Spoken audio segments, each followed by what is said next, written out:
Welcome to the Australian Hiker Podcast, Australia's longest running hiking podcast, downloaded over 750,000 times in 150 countries and providing you with an Australian perspective on all things hiking.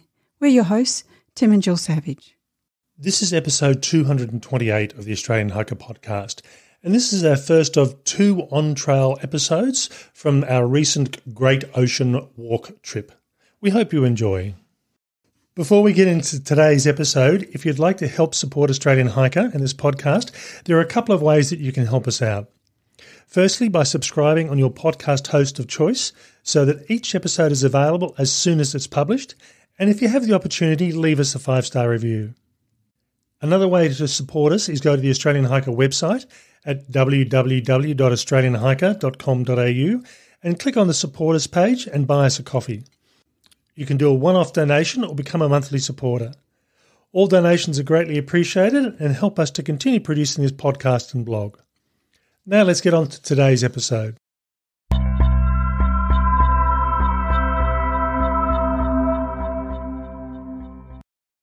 Recently, Jill and I undertook our adventure on the Southern Victorian Great Ocean Walk. During this 6-day adventure, Jill and I undertook a series of recordings as we were going to provide an indication to those that are interested about what we were thinking, what we were seeing and how we were feeling on trail, just to help in planning their own adventure on this great little trail. In this first episode, we bring you the travel day and the first 3 days of this trip, and that will be followed by the next episode, which will finish off the last half of the trip. At the end of these two episodes, we'll also bring you an episode titled Reality versus Expectations, and in that episode, we'll actually talk about what we thought the trip was going to be like, as opposed to what happened in reality, as well as making recommendations that'll make your adventure a bit easier. So today is Saturday, 27th of August. It's our travel day, and we spent the day pretty much travelling from Canberra down to the 12 Apostles. Left home this morning just after 6 o'clock. We had planned on leaving at 6:30, but we were up and organised, so we left a bit early. As per usual, we stopped in Yass, which is about an hour roughly into the trip, and had breakfast at McDonald's, and then continued our way down the coastline, or down towards Melbourne. Reasonably good trip overall. I mean, roads in good condition. It was a sunny day. It was warm without being hot. So quite a pleasant sort of drive. I managed to have a bit of a snooze every so often. It was a good drive. It was quite easy. Wasn't a lot of traffic, and everything was flowing okay. I think this trip is going to be we'll have to call it the McDonald's stop trip, because we also had lunch at McDonald's. So yeah, it was a nice day. It was actually quite lovely, and until we got close to the 12 Apostles, it was almost cloudless. So it was a very nice drive all up. We got to a hotel. Would have been just after 3:30, and the hotel. The reason for picking the hotel we did was twofold. One, it was the closest to the 12 Apostles Visitor Centre, and there was going to be a potential that we would have had to walk down and walk back from the hotel, because we are planning on leaving our car here at the hotel. Originally, the way that most people tend to do it is they'll leave their car in the information centre car park and get a lift up to Apollo Bay, then walk back and collect their car. We decided that we were going to leave our car here at the hotel, and our transport, which is a taxi service that does does transport for hikers, was happy to come and pick us up. So it means when we get back to the 12 Apostles on Friday, that we basically just have to walk roughly about 3 kilometres up the road, and then our car's here. We've got the room booked for the night. Yeah, and probably won't be too bad, because we will have done a week's worth of walking already, and hopefully we will have eaten all our food. So our packs will be light. The car park at the information centre is actually really, really busy. Well, the whole information centre is really, really busy. So that was another reason why I think we weren't too keen on leaving the car there. So we, after we sort of checked ourselves in and brought all our gear into the room, we then drove to Port Campbell, which was roughly about a 10-kilometre drive away, and went and had an early dinner. In fact, it was around about, I think, 4:30 by the time we had dinner. And we decided we'll have pizza for dinner, and we found a nice little pizza place and had a bit of a wander up and down the main street of Port Campbell before coming back here and just putting our clothes out for the morning and getting ourselves ready. So really at the moment, it's as we're recording this, it's 6:45. So I think we're not going to have an overly early night, but we're not going to have a late night either. So once we get up, we just need to have breakfast, put our travel clothes in the car, and then just wait for our transport to come and pick us up. Apparently there's 3 of us that he's picking up from this general area. So I'm assuming that this other person may well be hiking as well, but who knows? It could be just a transport option as well. One of the things that was interesting, I did look at all the transport options, and during the week the bus service, V-Line, the Victorian bus service operates, but it doesn't operate on the weekend. So really the only option was a transport company, and that's what we've done. The bus service certainly would have been cheaper, but basically with the transport, we get to nominate when we go, so that's the advantage of that. Okay, we will just finish off doing some social media and some posts, watch a bit of TV, and then head off for the night. Talk to you tomorrow.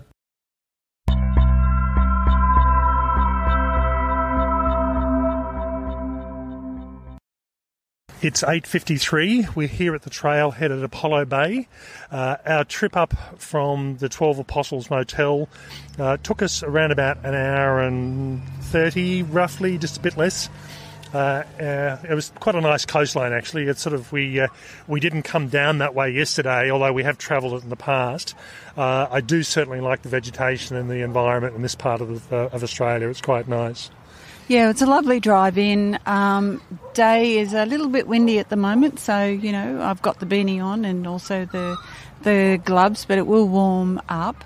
There's been a bit of rain overnight, but it's looking reasonably okay for the rest of the day.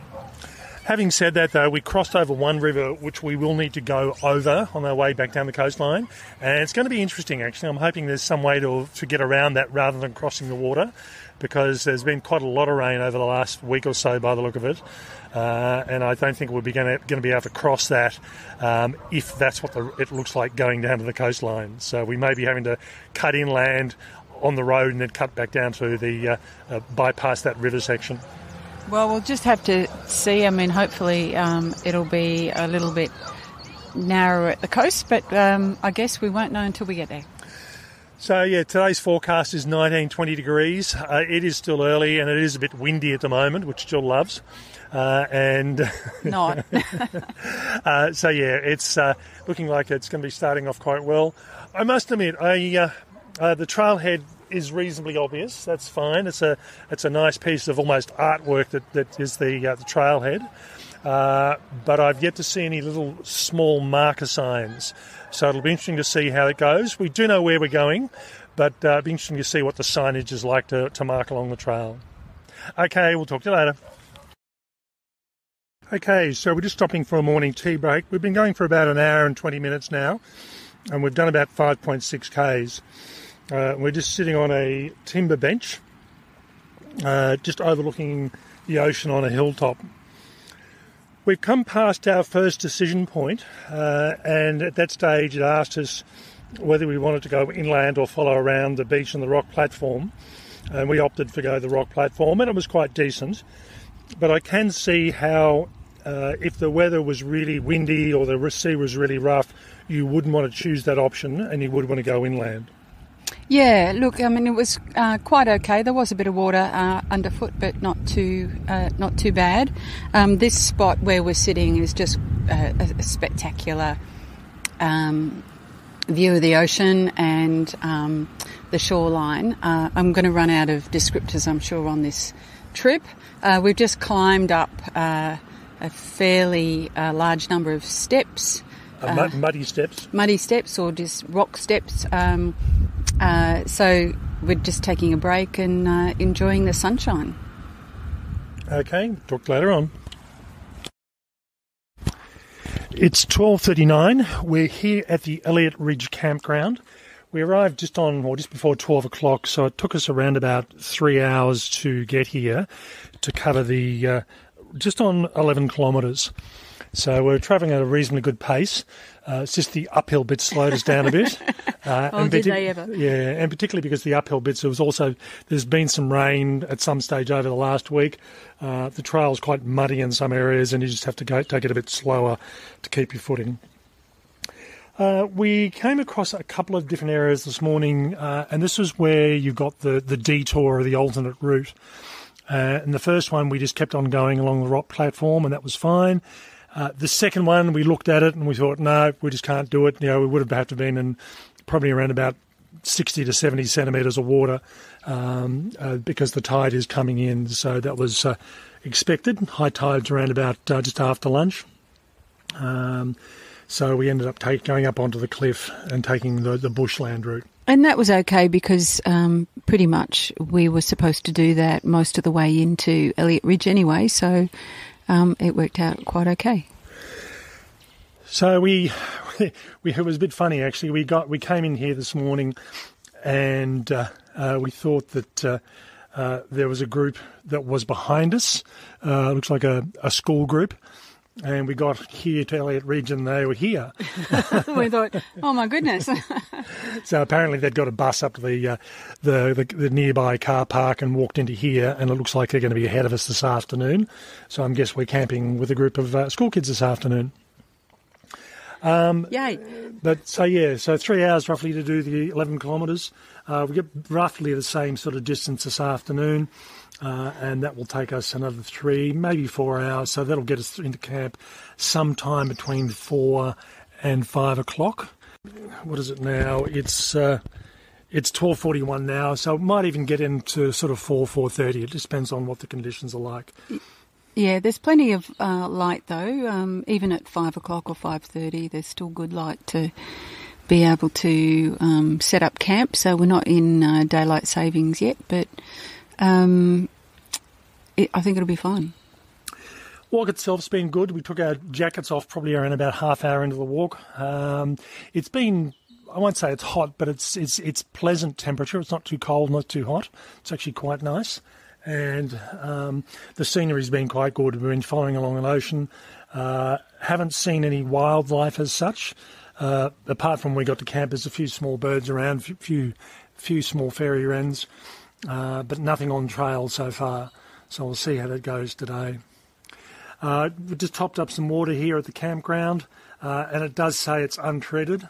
So in this case here, we filtered. I just got enough water to carry me through lunchtime, so I probably had about a litre of water over lunch.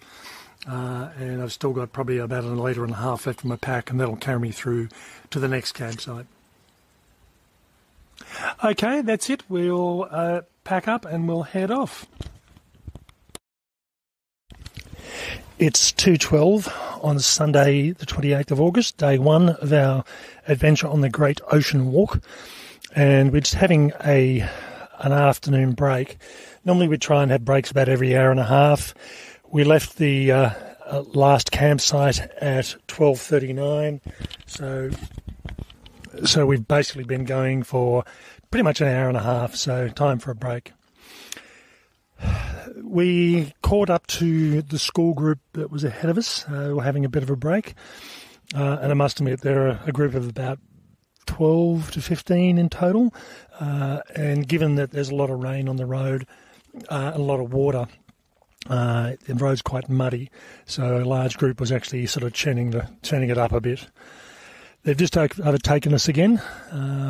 So I'm pretty much guessing we'll be camping in the same location tonight. Yeah, so muddy probably doesn't describe it well. It is really muddy. It's hard going and it's uphill. And so we've got the walking poles out to give us a little bit of balance and to help us sort of minimise the sliding about. Shoes covered with mud, as you'd expect. And, I'm not quite sure. We're still going uphill. There's a lot of uphill today. Yeah, it's funny, and again, I know I'd seen the elevation changes on this walk, and for some reason I just seem to picture it being a bit like the Kangaroo Island Wilderness Trail, which was... A bit more undulating. Yeah, it's a bit more undulating than that. But, there are some uphills, and basically we're following along the coastline. Really, since just before lunch, we've been inland. Obviously, the coastline is not suitable to skirt around at sea level. So we're up inland at the moment, and we've got supposedly around about 21 kilometres in total today, so we've got about 6 kilometres, 5.5, 6 kilometres left, roughly. So about 2 hours, I suppose, which gives us 4:30 to 5 o'clock, sometime around there. It just depends on how quickly or how slowly we travel. How much mud we encounter? Yeah, we're not travelling too badly considering how slowly the mud is causing us to walk, so we're doing well. No animal life as such, but having said that, probably around about half an hour ago we were walking along the track and we could hear a koala grunting. We couldn't see it, but definitely a koala and definitely making that grunting sort of noise in the background. And by the time Tim got out his phone to record it, it stopped. This seems to be par for the course for me. If you want to quiet an animal down, all I need to do is take my phone out, and they just stop. It's just amazing. So didn't get a chance to record it, but never mind. A few birds around. The things I suppose we're hearing a lot of birds, but I think what we're seeing is the little fairy wrens, the little blue fairy wrens around the place. But again, nothing big in the way of wildlife so far. Temperature-wise is holding, so the sun comes in and out, and it's, I don't know what the temperature is at the moment, but I'm guessing it's probably around about 15, 16 degrees maybe, and it's quite pleasant as far as walking is concerned, apart from the exertion of walking uphill in the mud. Yeah, walking uphill in the mud.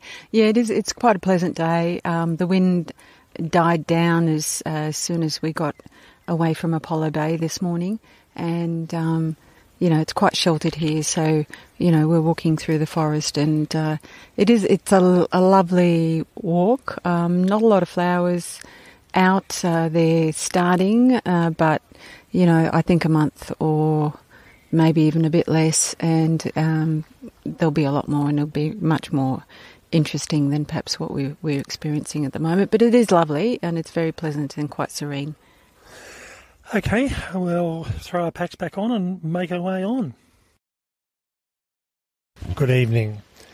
It's 7:10. We've arrived here at Blanket Bay Campground, and we arrived around about 5:20 after doing more kilometres than we thought.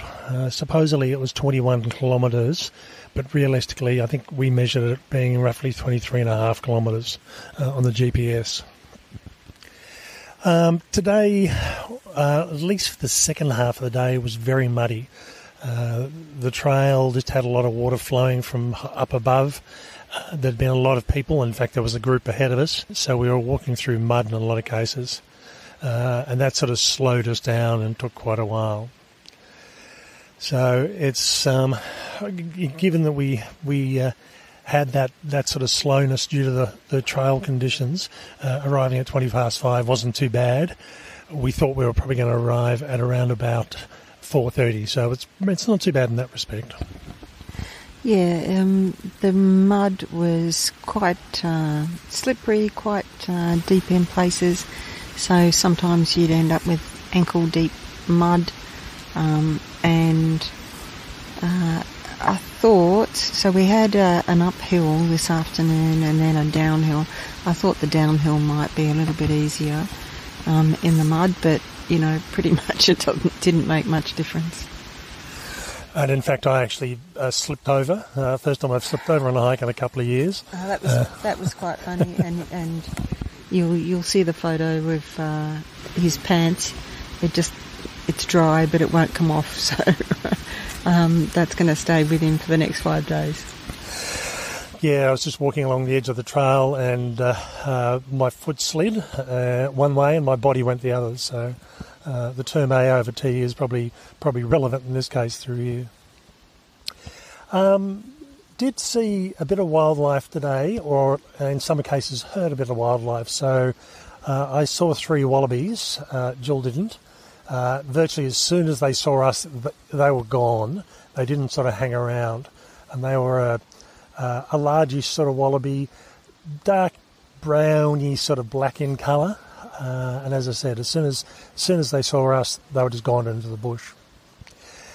The other thing that we heard but didn't see was koalas, and we came across a couple of those making that grunting noise that they do, and we could tell what side of the trail they're on, we could tell roughly the direction, we just couldn't see them anywhere. And once again, Tim tries to record them, and as soon as he gets ready and presses the button, they completely stop. So that's a bit of amusement that we've had today. Arriving at Blanket Bay, it's a reasonable sort of car park. In fact, it's a multi-purpose car park. The toilet blocks are actually probably about 100 metres from where we are camping, and that's up in the main area where people can pull in with their vehicles. Whereas down where we are, there's a cooking shelter, there's a grassy group area, and there's an area underneath the trees for walk-in campers. And at the end of that, you probably can't quite hear it. Even though we are close to the ocean, there's a waterfall probably around about 50 metres from where we are. And I was trying to get some photos of that. I went up and took some photos, turned around, and there were 2 currawongs down on the table having a go at our food bags. So I had to race back, and I'll have to do the videos tomorrow morning. It's a really lovely spot, well laid out. Combination of walk-in hikers and car campers, but just separated enough so you don't really notice that they're around.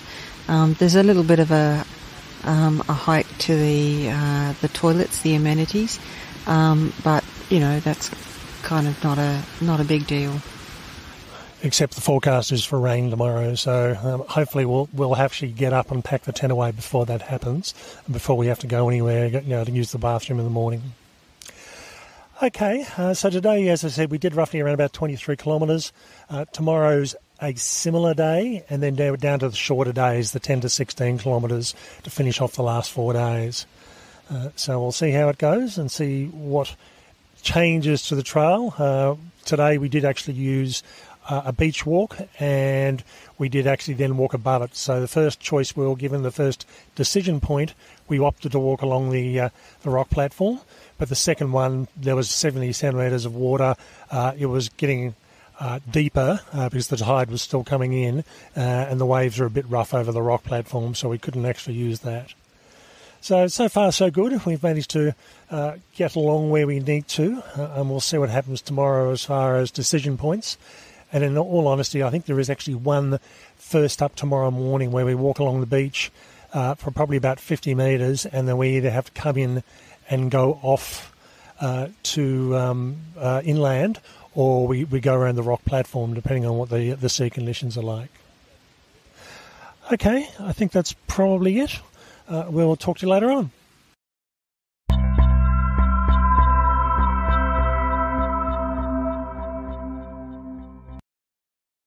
It's 7:53. We're here at the campground at Blanket Bay, and we've pretty much packed up, and in a couple of minutes we'll head off. Long night, bit restless here and there. I think I had a good sleep overall, but it's like anything, sort of camping, you never tend to sleep as well as you do in your bed at home. But certainly, we went to bed probably around about 7:30, and we got up at quarter to 6, so it was a fairly long sort of sleep or intermittent sleep.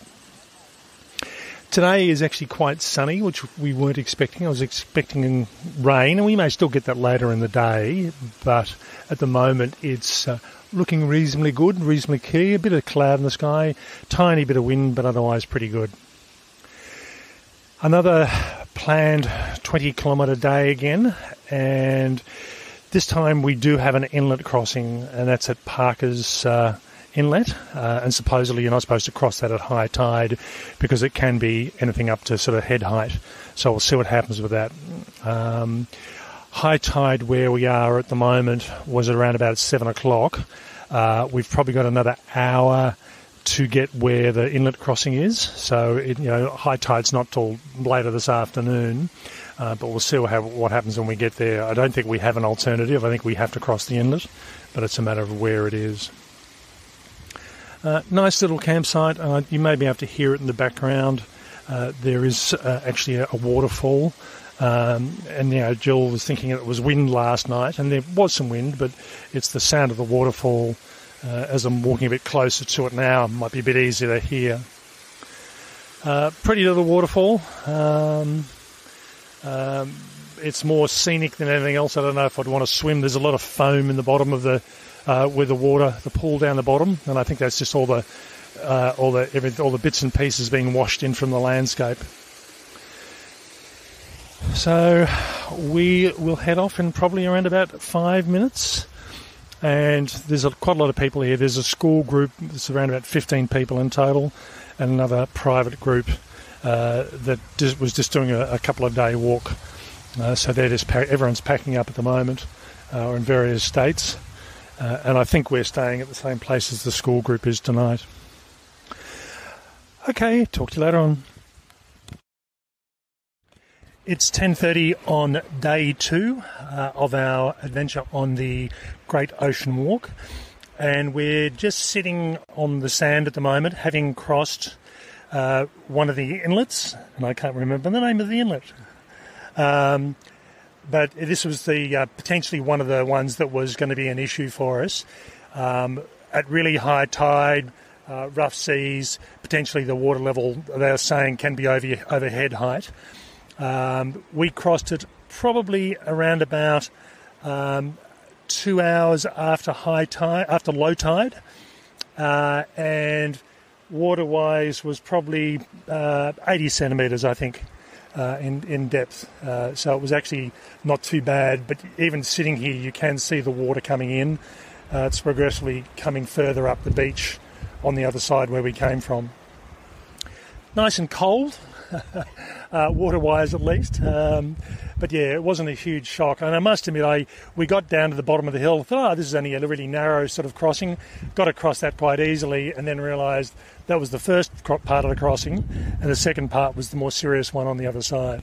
Yeah, it was a bit chilly, refreshing, nice to get the shoes off and cool the feet down.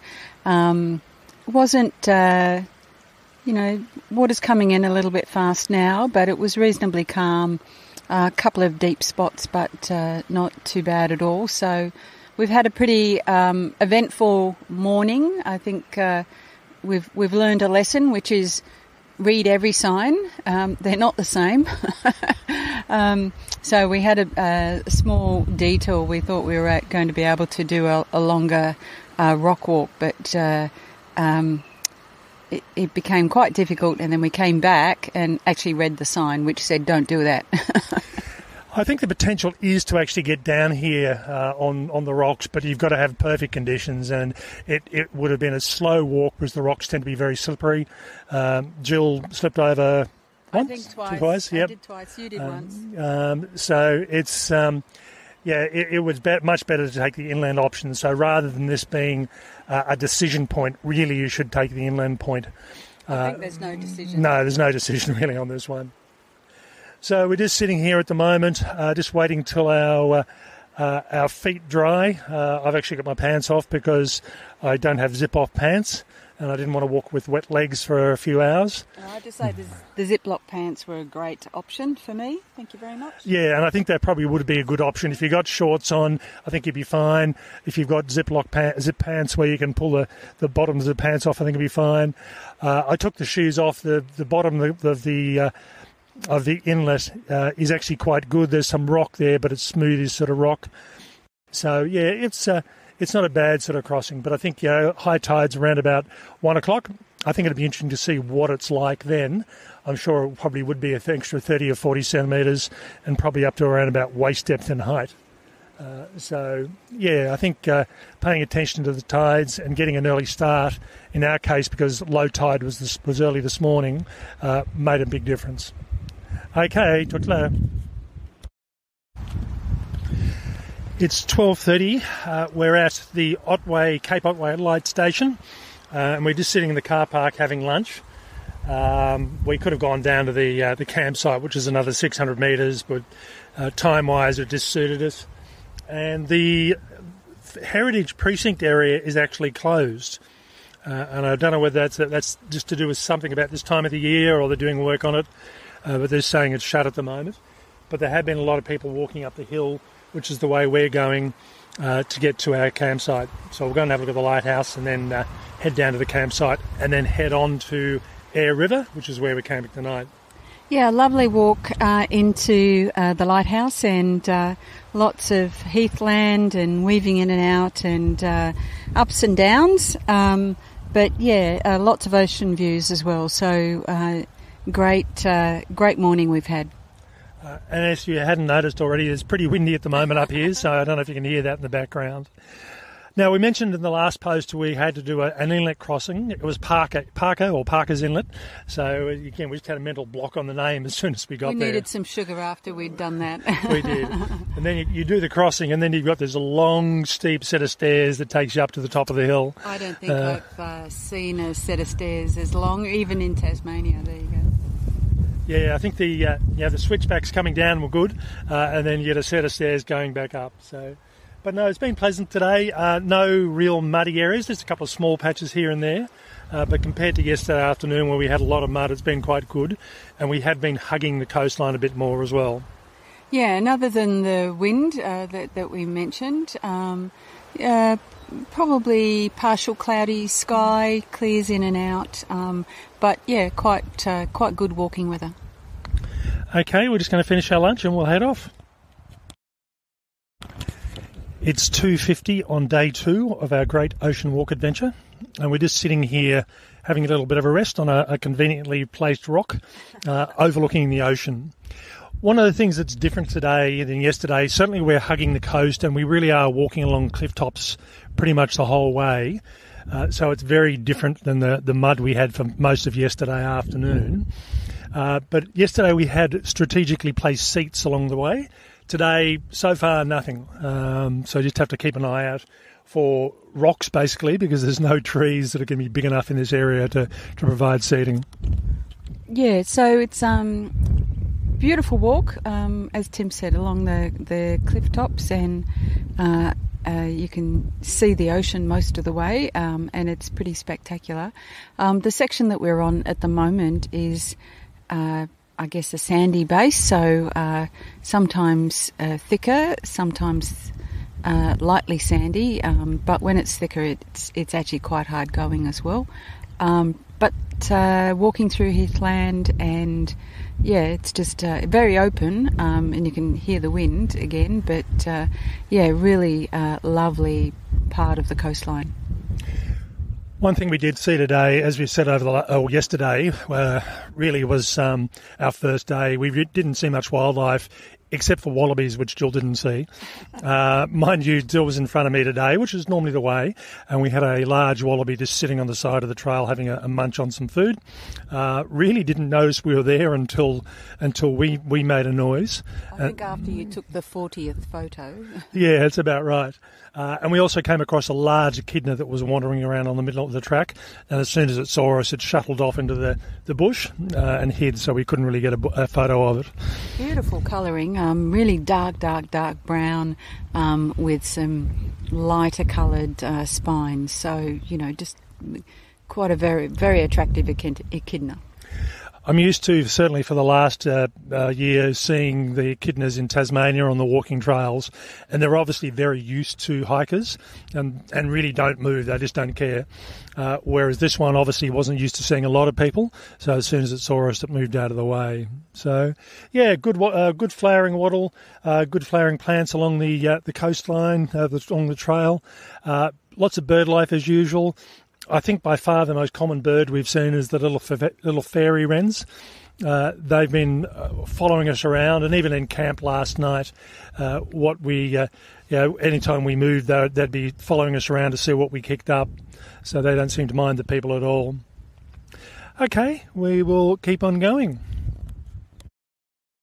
It's 6:58 on day 2, and we're here at the Ayers River Campground. And I've just been told by Jill I need to get smaller.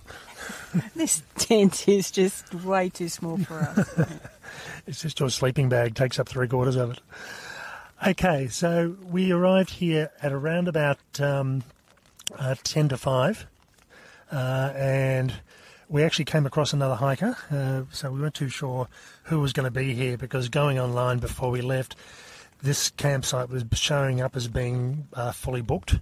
And I'm not quite sure what's going on at the moment, but I get the impression that the Victorian campgrounds are still being in COVID mode and not allowing full capacity. But yeah, there's only Jill and I and one other person here in the hiking campground. So there's still plenty of options available, and I think there's a caravan down in the main area. So there's not a lot of people in here. We left the Cape Otway Light Station just around about lunchtime, and then walked past the campground there. And this afternoon we had roughly around about a 9.5 kilometre walk, although we're convinced the distances aren't quite right. One of the things I worked out before I left on this trip, there was the distance of this track was being listed as varying distances ranging between about 98 kilometres and 110 kilometres, depending on which resource you read, with the Park Victoria website saying it's a 110 kilometre track. But when you look at their distances for between the specific campgrounds, it only add up to 100. Having said that, though, I think the 110 kilometres is probably more accurate. And for us, we also added an extra 3 kilometres today because we opted to try to see if we could go the rock option, and that wasn't an option. We just turned around. So we talked about this previously, but this was a decision point. I think it shouldn't be a decision point. It shouldn't even be a consideration, because we're getting to a stage where we're almost having to do some bouldering to get over some very large rocks. The walk this afternoon was quite pleasant. I was along the cliff lands, or the top of the cliff, and there was an option again this afternoon of going down onto the beach, but given that it was high tide and we could actually see down there and the water was coming right up against the dunes, so we wouldn't have had anywhere to go if the conditions had have changed or have gotten worse. Animal life, we came across a wallaby that was just sitting itself on track eating, and it didn't even notice we were there until I talked to Jill, and all of a sudden it realised and then hopped off. But I think I did manage to get a number of photos of it, so I should be able to work out what sort of wallaby it is. You may or may not be able to hear it, but it has started raining, so not heavily, but you can hear it on the outside of the tent. Not heavy rains by any means. And we were expecting rain for a number of days on this trip, so don't mind too much if it rains at night time, as long as it doesn't keep on going the whole night and keep on going tomorrow. Yeah, so today, good distances, some inadvertent. I guess I've realised that there's something happening with the campsites because the hiking sites are about 100 metres away from the toilet block. So they probably figure that hikers can do the exercise. So we had that yesterday at Blanket Bay, and we've got that today at Ayers River Campground. But, you know, I mean, it's a typical kind of site. And as Tim says, there's only one other person here. So we did expect to see a lot more people, but that's not panning out the way we thought it would. What Jill didn't mention, the toilet block being 100 metres away, it's 100 metres away down a steep slope and then back up again after you've done what you need to do. So I think maybe they figure that if we make it as really difficult, the hikers won't use it as much, we won't have to maintain it. But yeah, there's no way that if I can hold it, I will do, rather than get out in the rain and walk 100 metres down the hill. Well, it's not just down the hill, it's down a steep set of stairs, or kind of makeshift stairs. and then back up again. So yeah, it's one of those things that I think we're going to have bladder control tonight. So tomorrow's, we've shifted away from doing double campsites for the moment, or in fact for the rest of the trip. So we've done the 21, 22 kilometres the last 2 days, and for the next 4 days we're doing anywhere between around about 10 to 16 kilometres. And I'm definitely looking forward to some shorter days. I think opportunity to enjoy. Tomorrow's a short day, quite a short day, and maybe enjoy some of the sunshine at the end of the day. One thing we do have is we've got to cross Joanna Inlet, and again, this is another one of these inlets. I don't think it's as bad as Parker's Inlet. Parker's Inlet was just one of these weird inlets that was almost an inlet within a bay, whereas the inlet tomorrow, it looks like it's a pretty traditional inlet where it opens to open ocean, and to make sure we get there as early as we can. Low tide is around about 7:30, but in all honesty, that unless we leave here, we've got to do around about 5.5, 6 kilometres to get there.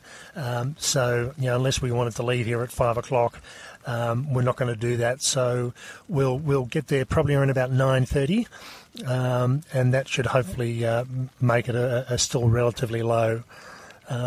The other person that's here isn't too comfortable. She's from overseas. She's not too comfortable with crossing inlets, particularly when she was by herself. So she managed to avoid this one today by skipping around it. But I said to her, if she wants to, she can join us tomorrow and we can help her across. So, again, short a day. Looking forward to it and looking forward to a good night's sleep. Okay, talk to you later.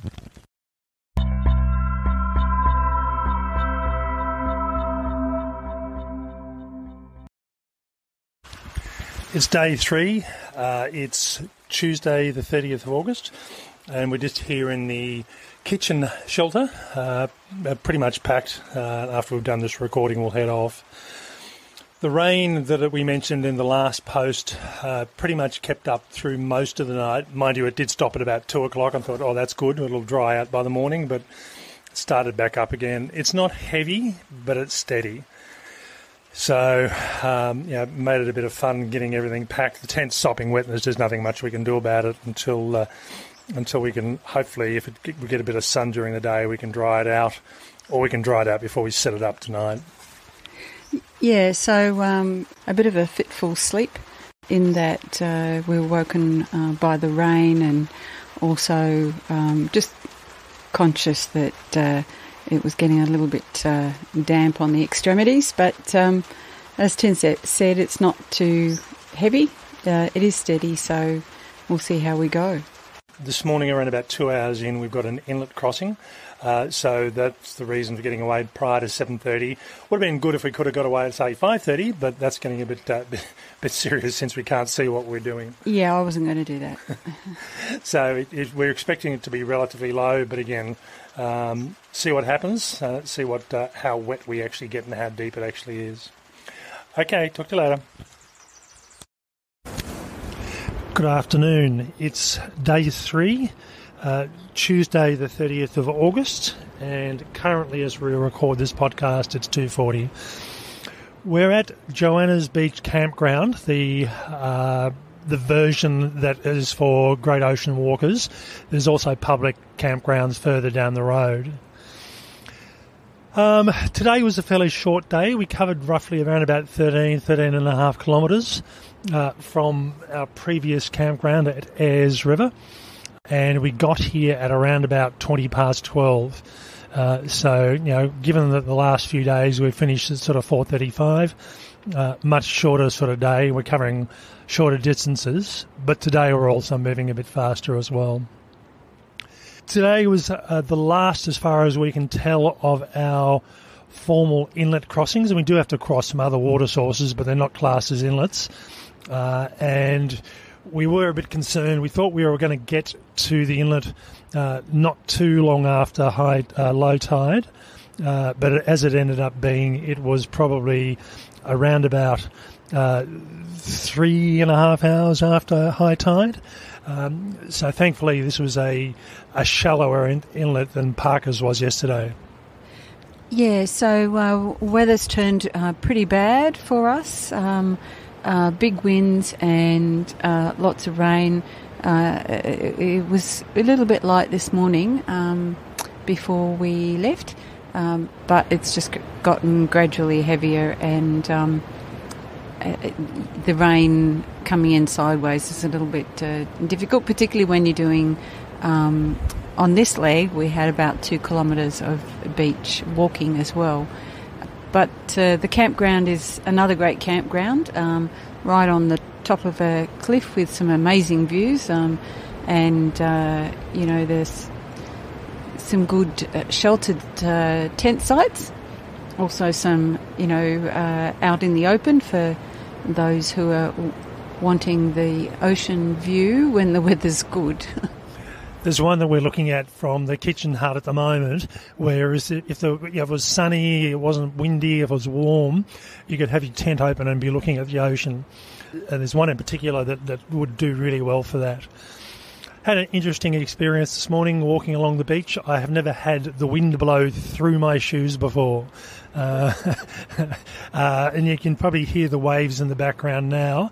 It's not bad, but it's certainly by no means flat. It's a fairly good continual rolling sort of surf that's been going pretty much all day. We had a couple of patches of wet downhill track, including a short uphill section where we all ended up getting totally muddy and saturated feet. There was just no way to avoid that. So at the moment, my shoes are drying.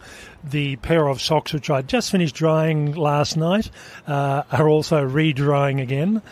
Thankfully, I've got a pair that I'm just about to put on in the near-distant future, and I've still got a pair that I haven't used as yet. So still covered for socks, but I think definitely 3 socks is the way to go.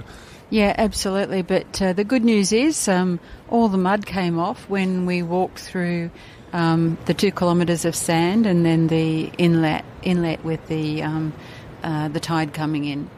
Yeah, that is true. They were pretty muddy. I've never had my shoes as muddy as this, and that came off almost instantaneously as soon as we walked across the Joanna's Inlet. I think the thing with Joanna's Inlet, each of these inlets is very unique in how they operate and what they do. So the inlet we crossed yesterday, which was Parker's Inlet, it was virtually not moving at all, even though we were a couple of hours after low tide, and it was around about 70 centimetres deep, and it certainly would have got deeper than that at high tide. Whereas this inlet, fairly shallow. I think the deepest it probably got was around about just below knee level, but we did have some surge of waves coming from the ocean, which meets directly into the inlet. So, when you get hit with a wave, you virtually just brace yourself, let the water disappear, and then keep on walking. We tried to time it to avoid the every 4th or 5th decent wave, and we misjudged, so we ended up getting wet below the knees pretty much. But not a difficult crossing. We thought it could have been potentially worse if it had been a deeper inlet like Parker's. Potentially that could have been a bit more of an issue. At the moment, what we're doing is sitting inside the kitchen hut. It looks a bit like a gear store. We've got everything hanging up to dry. We've got our sleeping bags fluffing themselves up ready for this evening. Tents are up and sleeping mats are in there. So we've just been... It's not the sort of day you go wandering. It's really the day you sit inside and stay warm. We can't stay warm, but anyway... It's a spectacular view, nonetheless. Yeah, it would be an amazing view when it was sunny and not blowing a gale. Good evening. It's 6:43 on Tuesday the 30th, day 3 on our Great Ocean Walk adventure, and we're just in bed having had dinner and managing to get everything set up, and basically it's time to go to bed. Today was an interesting day.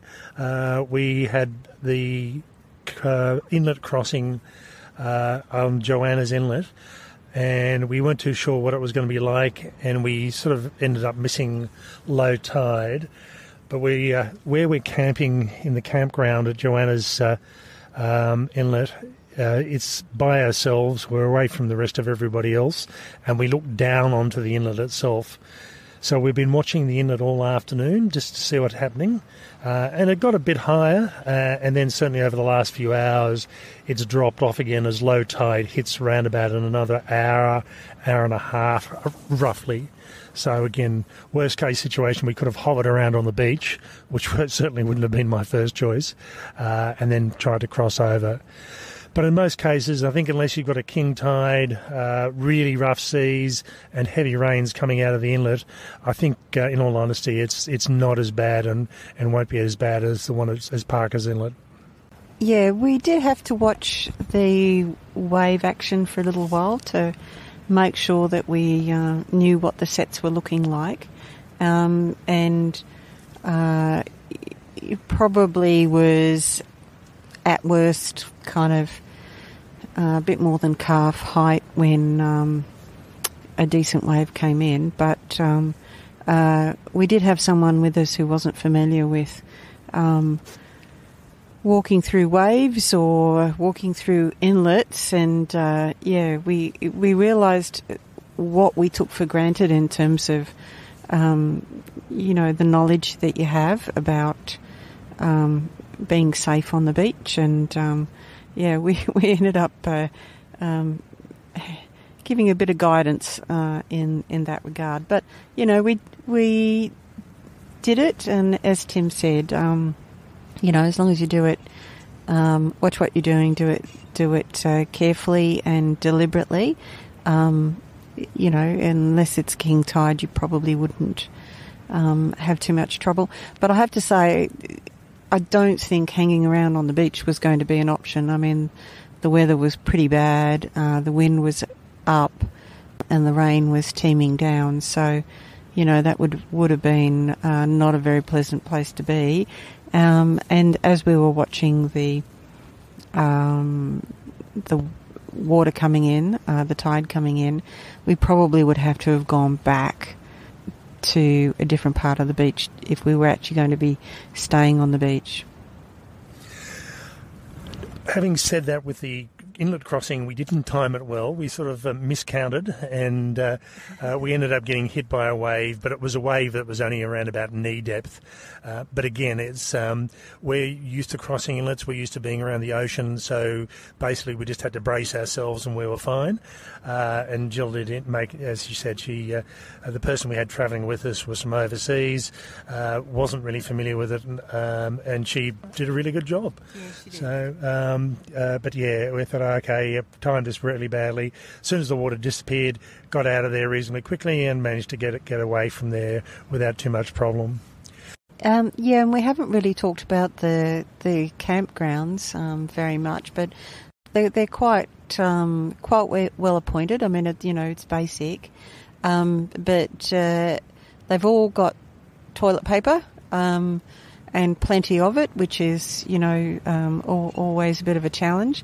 I'd suggest that you need to bring an emergency supply, but pretty much our toilet paper supply is untouched, so we'll be taking that back home for the next hike. At this hike, at this campsite, we're not 100 metres away from the facilities, so that's a good thing, and there isn't a very steep set of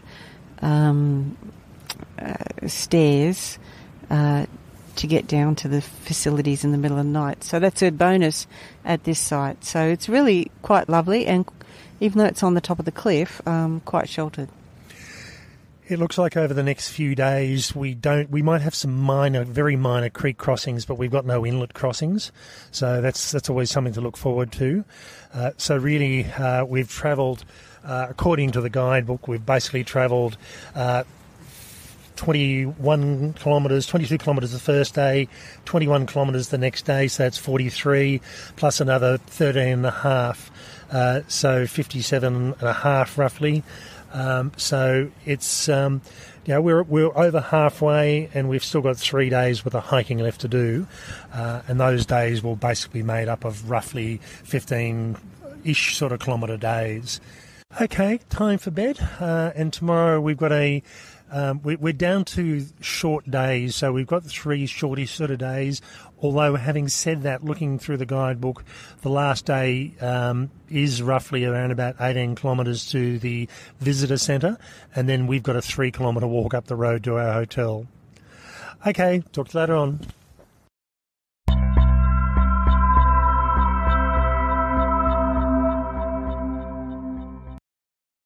As mentioned at the start of this podcast episode, this was the first half of our trip, the travel down to Victoria, and the first 3 days of our trip on this trail itself.